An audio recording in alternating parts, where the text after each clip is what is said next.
اما بعد فاعوذ باللہ من الشیطان الرجیم بسم اللہ الرحمن الرحیم الذین یقولون ربنا اننا آمنا فاغفر لنا ذنوبنا وقنا عذاب النار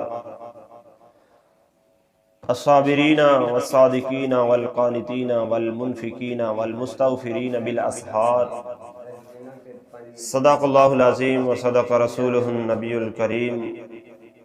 سورۃ آل عمران آیت نمبر 16 اور 17 ہے۔ اللہ تعالیٰ فرماتے ہیں وہ جو کہتے ہیں اے رب ہمارے ہم ایمان لائے، تو ہمارے گناہ معاف کر اور ہمیں دوزخ سے بچا لے۔ تو اس آیہ مبارکہ میں اللہ تعالیٰ نے اہل ایمان کا اپنی بارگاہ میں دعا کرنے کا جو طریقہ ہے وہ بیان فرمایا ہے۔ تو اس سے معلوم ہوا کہ اپنے آپ کو گناہگار کہنا جائز ہے، مگر اپنے آپ کو بے ایمان کہنا کفر ہے۔ اور یہ بھی معلوم ہوا کہ ایمان کے وسیلہ سے دعا کرنی چاہیے۔ انسان اپنے ضعیف الاعتقاد ہونے کا اعلان یا اقرار نہ کرے، یا یہ نہ کہے کہ میں ضعیف الاعتقاد ہوں، یعنی اپنے عقیدے کے لحاظ سے، ایمان کے لحاظ سے یہ نہ کہے کہ میں کمزور ہوں، بلکہ مضبوط ایمان والا مومن ہونا چاہیے۔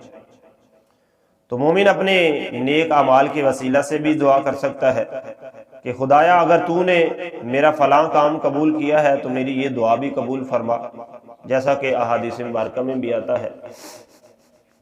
تو اس میں اللہ تعالیٰ نے ہمیں دعا کا طریقہ بیان فرمایا ہے، اور آگے فرمایا کہ تو ہمارے گناہ معاف کر اور ہمیں دوزخ کے عذاب سے بچا۔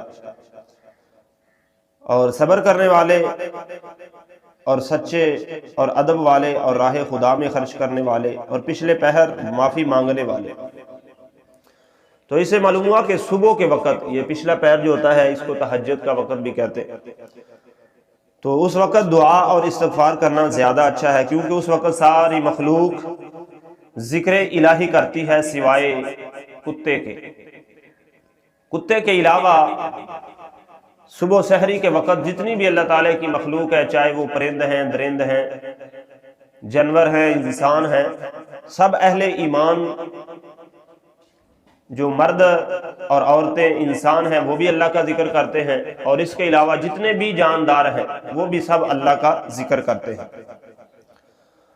اور اس وقت بھی اللہ کی بارگاہ میں ہر مسلمان کو ذکر کرنا چاہیے، کیونکہ اگر کسی ایک کا ذکر قبول ہو گیا تو انشاءاللہ سب کا قبول ہوگا، کیونکہ احادیث مبارکہ سے یہ ثابت ہوتا ہے کہ اجتماعی دعا یا اجتماعی عبادت جو ہے وہ کیا کرو۔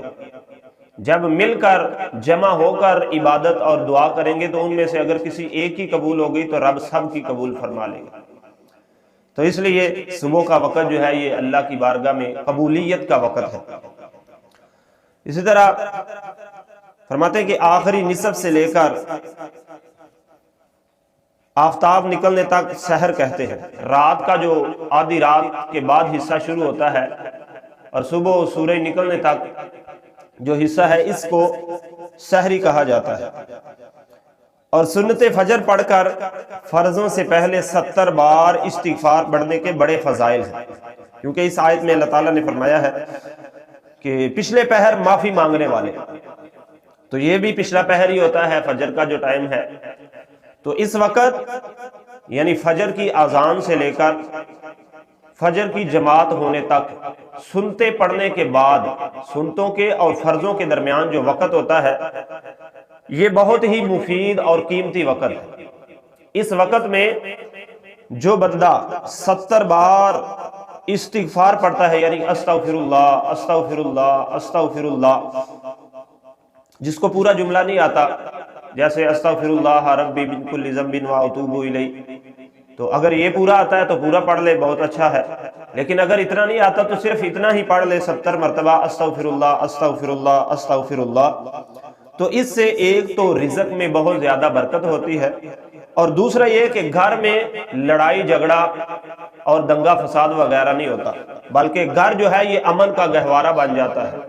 گھر والوں کا آپس میں اتحاد اور اتفاق جو ہے وہ قائم رہتا ہے، آپس میں محبت بڑھتی ہے، لڑائی جھگڑے جو ہیں یہ ختم ہوتے ہیں۔ تو یہ کتنا خوبصورت وظیفہ ہے جو اللہ اور اس کے رسول صلی اللہ علیہ وسلم کی طرف سے ہمیں عطا کیا گیا ہے۔ تو دعا ہے اللہ اپنے حبیب کا صدقہ ہمیں اس وظیفے کو کثرت سے کرنے کی توفیق عطا فرمائے۔